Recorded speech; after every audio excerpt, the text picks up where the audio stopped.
Ella Fitzgerald heard the news on July 2nd, 1959. Billie Holiday had collapsed in her apartment, liver and kidney failure. She'd been taken to Metropolitan Hospital in New York, and the doctors were saying it didn't look good.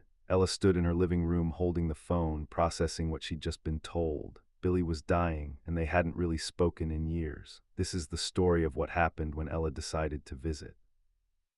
Of the complicated relationship between two of jazz's greatest singers, mutual respect wrapped in distance, admiration mixed with unspoken rivalry. Of the hospital room where they finally said what had needed saying for 20 years, and of the conversation that came too late to change anything except how they'd remember each other. Ella Fitzgerald and Billie Holiday had never been friends exactly. They'd known each other since the late 1930s when both were rising stars in New York's jazz scene. Ella had one amateur night at the Apollo in 1934, joined Chick Webb's orchestra, was already making hit records.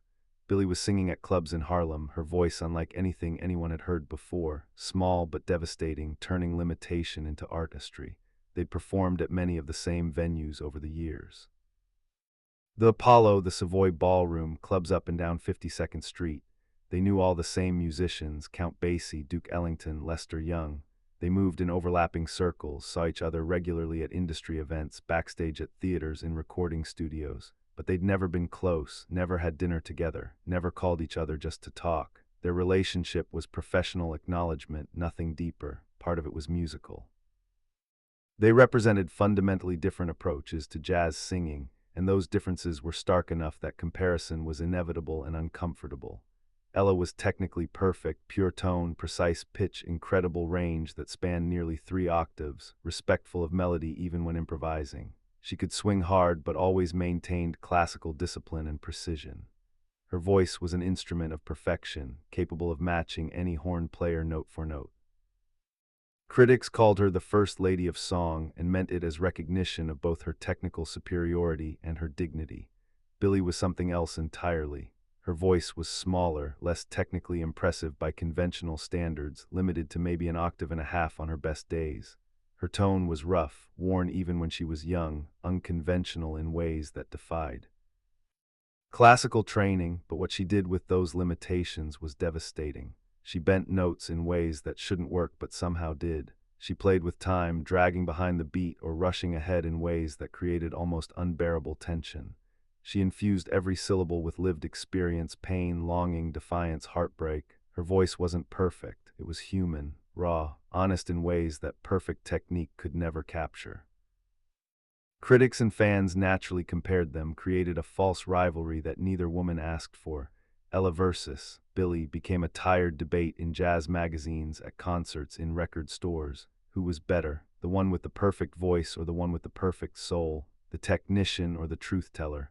It was a false choice. They were doing different things, both brilliant in their own ways. But the constant comparison created tension neither fully acknowledged but both felt, and part of it was personal. They were very different people with fundamentally different approaches to life and career. Ella was professional, disciplined, careful in ways that reflected both her temperament and her understanding of survival as a black woman in a white-dominated industry. She showed up on time, early, actually. She hit her marks, fulfilled her contracts, maintained relationships with club owners and promoters. She kept her private life intensely private, didn't discuss relationships publicly, didn't bring personal drama to professional settings, presented an image of dignity and reliability that made her bookable even in venues that normally didn't hire black performers. This wasn't just personality, it was strategy. Ella knew that as a black female performer, she had less margin for error than white artists. One missed show, one public scandal, one display of difficult behavior could end her career. So she was careful, professional, gave people no excuse to dismiss her. Billie was chaotic, self-destructive, unable or perhaps unwilling to separate her art from her pain. She was frequently late to performances, sometimes showed up intoxicated, occasionally couldn't perform at all. She fought with club owners, walked out of contracts, burned bridges with people who could have helped her career. Her personal life was public, troubled relationships with men who hurt her, arrests for drug possession that made headlines, struggles with heroin and alcohol that everyone knew about. This wasn't just recklessness. Billie had survived things that might have destroyed other people, sexual Abuse as a child, prostitution as a teenager, racism that cut deeper because she wouldn't play the game of making white audiences comfortable. Her addictions were self-medication for trauma that never healed. Her resistance to industry expectations was defiance born from refusing to apologize for existing. But Ella, not fully understanding the depth of Billie's trauma, sometimes judged.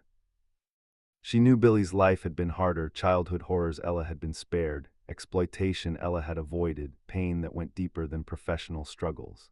But Ella had faced racism too, had experienced hardship, had grown up poor and lost her mother young. And she'd chosen discipline over destruction, professionalism over rebellion. She couldn't fully understand why Billie couldn't do the same, couldn't see that Billie's choices weren't really choices at all, but survival mechanisms for a different kind of pain. And beneath all of it was something neither would have admitted out loud: jealousy. Ella was jealous of the raw emotional power Billie could access, the way her voice could break your heart with 3 notes. That wasn't technique you could learn. Billie was jealous of Ella's success, mainstream acceptance, the way she could fill concert halls and win awards while maintaining dignity. Ella had the career Billie might have had if life had been different. So they'd maintained polite distance, acknowledged each other professionally, respected each other's artistry from afar, but never got close, never had that conversation where one artist tells another, "What you do matters to me." By the 1950s, they rarely crossed paths. Ella was recording her songbook series, touring internationally. Billie was struggling, arrests, erratic performances, health deteriorating from years of heroin and alcohol. When they did encounter each other, the interaction was cordial but brief. "Nice to see you, Ella." "You too, Billie." Then moving on. The last time they'd really talked had been maybe 1954 or 1955. Ella couldn't even remember. Just another backstage encounter, another polite exchange that avoided anything real. And now Billie was dying. Ella sat with that knowledge for a day. Part of her thought she shouldn't visit, they weren't close, Billie had other people. Showing up might be intrusive. But another part, the part that had listened to Billie's voice on recordings late at night, that recognized genius, that knew time was running out, said she had to go. On July 4th, Ella went to Metropolitan Hospital. She told the nurse she was there to see Billie Holiday. The nurse looked uncertain. "Are you family?" "I'm a friend," Ella said. It felt like a lie and a truth simultaneously. "She's very weak. Don't stay too long." The nurse gestured. "Room 206. Ella walked down the corridor, her footsteps echoing. She paused at the door, suddenly uncertain. Then she knocked gently and pushed it open. Billie Holiday lay in the hospital bed, and Ella almost gasped at how small she looked. Billie had always been slim, but this was different, skeletal. Her skin had a yellow tinge, jaundice from liver failure, various tubes and monitors connected to her body. Her eyes were closed. Ella almost left. This felt wrong, invasive. But as she turned to go, Billie's eyes opened. For a moment, neither spoke. Billie's eyes focused slowly, recognition coming in stages. Then Ella, her voice was barely a whisper, nothing like the instrument that had recorded Strange Fruit and God Bless the Child. "Hi, Billie," Ella said softly, moving closer to the bed. "What are you? Why are you here?" "Not hostile, just confused. I heard you were sick. I wanted to see you." Billie managed something that might have been a laugh if she'd had the strength. "Wanted to see the wreck before it goes under." "Don't say that. It's true, though." "I'm dying, Ella. Liver's done, kidneys failing. Doctors give me maybe a week, 2 if I'm unlucky." Ella pulled a chair closer to the bed and sat down. "I'm sorry." "For what? You didn't do this to me. I did it to myself. You know that. Whole world knows that." Billie Holiday, the tragic mess who couldn't get her shit together. "That's not how I think of you, isn't it?" Billie's eyes, yellowed by jaundice but still sharp, fixed on Ella. Perfect Ella Fitzgerald, never missed a note, never missed a show, never got arrested for drugs, never embarrassed herself. "You must have thought I was pathetic." Ella was quiet for a moment. Then, "I thought you were brilliant. And yes, sometimes I thought you were self-destructive in ways I couldn't understand." Both things were true. The honesty seemed to surprise Billie. "Most people just pick one. Either I'm a genius or I'm a junkie. You're the first person in years to say I was both. You were both." Billie closed her eyes again, exhausted from even this brief exchange. Ella almost stood to leave, give her peace. But then Billie spoke again. "You know what I always envied about you, Ella?" "What?" "The voice, that perfect, beautiful voice. 3 octaves of pure sound. You could sing anything, any note, any range, any style. Standards, bebop, ballads didn't matter. That voice could do it all. Me, I had maybe an octave and a half on a good day, and even that was rough, damaged from the start. But you..." She paused, gathering strength, each word clearly costing effort. You had the gift I wanted, the technical perfection. The range that meant you never had to say no to a song because it was too high or too low. You could just sing anything. Ella felt tears forming hot and unwelcome. Billie, your voice was limited. I know, don't pretty it up for me now, Ella. We both know the truth. My voice was small, rough, worn out before I even hit 30. Couldn't hit high notes worth. Damn range of a broken piano, but I made it work, didn't I? Made limitation into style, made damage into artistry, turned what I couldn't do into something people remembered, but still. She looked directly at Ella now, those yellowed eyes sharp despite the dying body. Hearing you sing, that purity, that effortless range, those perfect intervals. I was jealous. Is that terrible to admit when I'm literally dying? No, Ella said quietly, her voice thick. Because I was jealous too. Billie's eyes widened slightly, the first real surprise Ella had seen. Of what? You had everything. The voice, the career, the respect, the Grammy nominations, the international tour. What could you possibly envy about a junkie singer who could barely get booked in Harlem by the end? Not the career, not the bookings. Soul, Ella leaned forward, needing Billie to hear this, to understand.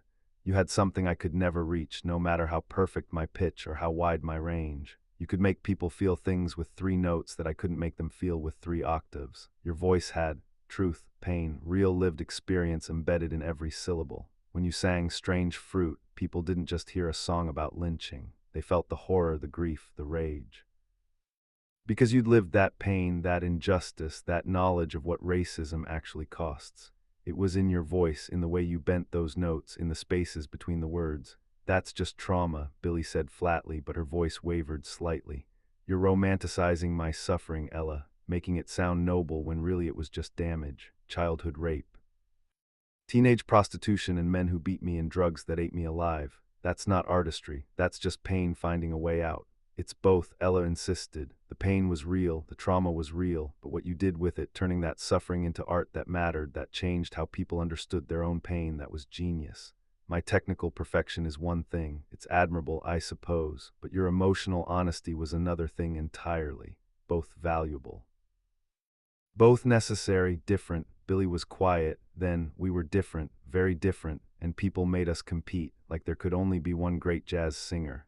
That was bullshit, complete bullshit, Ella agreed. Silence, hospital machines beeped. Outside, nurses moved through corridors, life continued. I'm sorry we never talked. Like this before, Ella said finally. Me too, wasted a lot of years being politely distant when we could have been.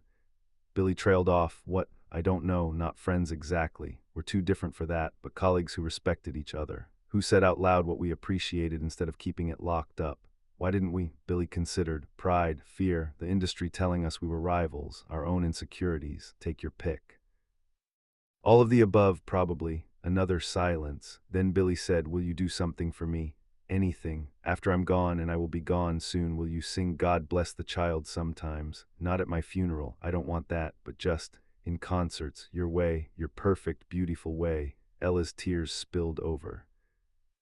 I don't think I could do it justice. You'll do it different. That's not the same as not doing it justice. Promise me. I promise. Billie reached out a thin hand. Ella took it gently. You were always the better one, Ella, Billie whispered. Technically, professionally. You had the soul I could never reach, Ella said through tears. You made people feel. Maybe we needed both. Maybe we did. They sat holding hands for a few more minutes.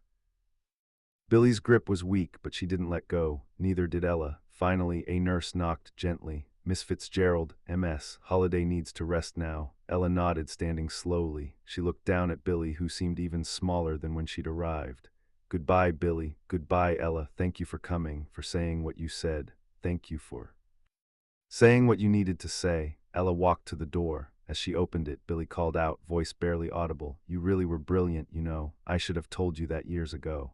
So were you, Ella said. I should have told you that too. She left before she started crying too hard to walk. Billie Holiday died 13 days later on July 17, 1959. She was 44 years old. Her liver had failed completely. The end was painful, difficult, undignified in the ways dying often is. Ella didn't attend the funeral, too public, too performative, but she sent flowers with a card that said simply, you made people feel, that matters, Ella. 3 months later, Ella was performing at Carnegie Hall. Near the end, she announced she was singing God Bless the Child. This was Billie Holiday's song, I Can't Sing. Like she did, nobody could, but I promised her I'd sing it my way, so this is for Billie. She sang it with her perfect pitch, her beautiful tone, her technical precision, but also with genuine emotion, recognition of what the song meant, respect for the woman who'd written it. When she finished, the audience was silent for a long moment, then applause, many crying. A jazz critic wrote, Fitzgerald singing Holiday's signature song could have been disaster. Instead, it was tribute. Proof that perfection and pain can honor each other across the divide. Years later, in interviews, Ella would talk about Billie carefully, respectfully. She'd call her one of the greatest jazz singers who ever lived. She'd avoid the salacious details, focusing instead on artistry. We were very different, Ella would say, but we both loved the music. We both gave everything to it, just in different ways. When pressed about whether they'd been friends, Ella would pause. We weren't close. I wish we had been, but at the end we talked, really talked, and we said what needed saying. What she wouldn't share publicly was the specific conversation. That belonged to them, two women who'd spent 20 years being politely distant, finally being honest with death as witness. Ella kept her promise. For the rest of her career, she sang God Bless the Child regularly, never trying to copy Billie's version, but honoring it by doing it her own way. And every time she thought about that hospital room, about Billie's thin hand in hers, about the words that came too late to change anything except how they'd remember each other. You had the gift I wanted, Billie had said. You had the soul I could never reach, Ella had answered. Both statements true, both women brilliant, both finally saying it out loud before time ran out. The conversation that should have happened 20 years earlier, but didn't, until it almost didn't happen at all. July 4th, 1959, room 206, two legends, one final truth.